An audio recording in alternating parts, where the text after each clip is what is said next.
Are you ever just eating your dessert and then randomly think, I wonder where ice cream came from? Well, it wasn't like there was just some guy on a hot day who thought, I need something cold and tasty to refresh myself, and then just snapped it into existence. No, there's a real history to it, and this is exactly it.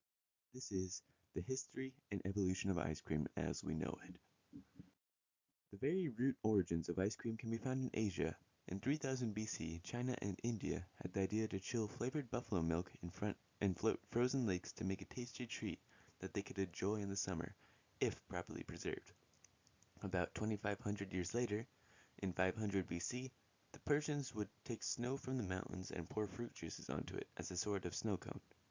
Only the wealthy or powerful would have access to these summer treats as the ingredients were rare and or difficult to obtain, like ice from atop the mountains. Alexander the Great enjoyed his snow cones flavored with nectar or honey, and in around 800 AD, the Arabs figured out that by using sugar and milk as their primary ingredients, they could make the most delicious frozen treat. However, it was only in 1100 AD that ice cream became more popular and more of the general public began eating it. Eventually, ice cream would spread from Asia to Europe, and in 1271 AD, Marco Polo began his journey along the Silk Road. When he returned to Europe in 1295 AD, he brought with him Asia's recipe for ice cream. For a long time it remained only in Italy and later France, developing more and more. Ice cream in Europe was mostly either sherbet, chilled ice, sweet cream slash milk, or flavored ice. Again, only the most powerful or wealthy, such as kings and queens, had access to this delicacy, and it was only in 1649 AD that the public got a recipe for it. King Charles the First's royal chef had broken his oath to keep his recipe to himself and revealed it to the public, and for that he was beheaded. Less than 40 years later, the world's first ice cream parlor opened in Paris, France. It was opened by Francesco Procopio del Gotelli and called the Café Procope, and it actually still stands to this day. It is said that Benjamin Franklin, Victor Hugo, and Napoleon Bonaparte have all been there. In the late 17th century, a Spanish chef, Antonio Latini, was the first person to write down a recipe for sorbet, and in it he used milk. Another chef, Nicolas Alger, wrote a book called La Maison Regle, and in it he suggested stirring the ice cream during its freezing to give it a fluffier texture. These were two of the biggest steps toward building the modern ice cream that we eat today. In the 18th century and earlier, ice cream wasn't all that varied in flavor like today. Very few ice cream confectioners at the time would make vanilla ice cream, and when they did, it was with vanilla beans, not extract, and vanilla became a popular flavor much later in the 19th century when artificial pollination became a thing. A more popular flavoring for ice cream in the 18th century was that of flowers. Violets, jasmine, elderflowers, and especially roses, sometimes mixed with orange.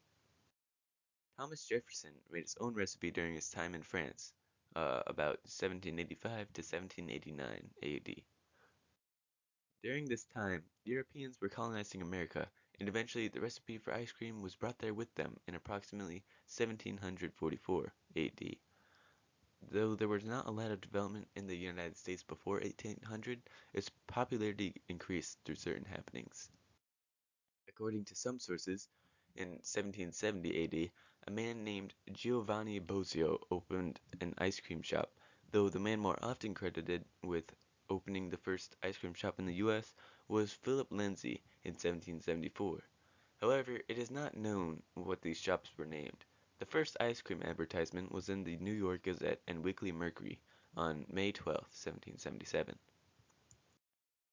Ice cream became so popular that George Washington spent over $200 on ice cream in the summer of 1790, which is equivalent to 6,562 modern dollars. But that's inflation, I guess. Many more ways to eat ice cream appeared after the 1800s, including the root beer float, the ice cream sandwich, the ice cream cone, ice cream cake, fried ice cream, and more.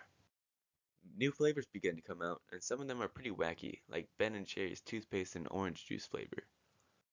Others we are more familiar with, like Rocky Road and Chunky Monkey.